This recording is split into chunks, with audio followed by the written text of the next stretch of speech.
way home from the lodge in Gunnersville State Park. I'm along a fairly busy road, so I hope you can hear me. Isn't this gorgeous? I just got done speaking at the Mountain Valley Writers Conference and had a lot of fun with that. Met some fantastic people. I wish I could have gone for the entire 2-day conference or retreat. It's actually a retreat. It would have been really nice, but when you got a farm, you got to be there for it. So I just had to stop and give you this view. Isn't that beautiful? Lake Gunnersville, Alabama.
So little Mr. Shotzi has been chewing his stitches.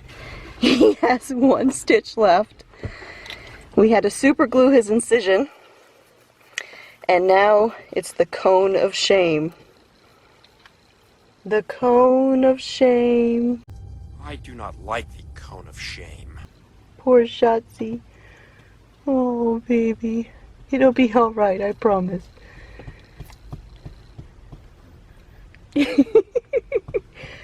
I've had animals my whole life. I've never used one of these before, so it's kind of funny. Poor baby. Hey guys, Constance here. I'm on my way home from having lunch with Christy and Bo today. We had a nice time as always.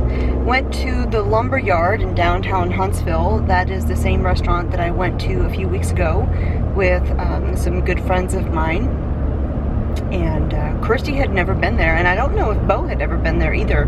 Actually, I don't think either one of them had been there, but the food was fantastic. Of course, I had to order the same thing I had last time, which was an amazing Reuben. I love Reuben sandwiches, particularly if they are homemade. Not homemade, but like fresh. The Lumber Yard in Huntsville makes their own corned beef. It's not like deli meat that got slapped on a bun. No, they make their own corned beef. It is delicious. There are 2 restaurants over the years that have wowed me with their Reuben sandwiches. One of them being a restaurant that I stopped at in Illinois to visit my dear sweet sister from another Mr. Joni, and it was called the Mockingbird, I think, or something like that. Fantastic Reuben sandwich. Well, this one from the Lumber Yard is right up there with it. It, I would say, competes for the top notch. So, you know, some people go to a restaurant and they get something different every single time. Other people will go to the restaurant and order the same thing every time. And I'll be honest with you, I tend to be that order the same thing every time person, simply because when I know a restaurant has one thing in particular and I really, really like it, then when I go to that restaurant, I'm looking forward to having that thing. Now, there's exceptions. You know, we used to always have our lunches at the same restaurant in Madison, and at that restaurant, I think I got something different almost every single time I went, just because I wanted to mix it up. But yeah, when you have something that good, like that Reuben sandwich, oh yeah, you gotta do it every time. Now, because I said that, I think the next time we go there, I'll have to order something different. Have to, just to mix it up a little bit. But anyways, so today, I'm going to head home. First thing I'm going to do, of course, is check on poor Shotzi and his cone of shame. Poor baby. And after that, I will change my clothes into some work clothes and get a little bit of work done outside. I've got some gardening work to do. Garden season's coming, and there's a lot to do to get ready for it.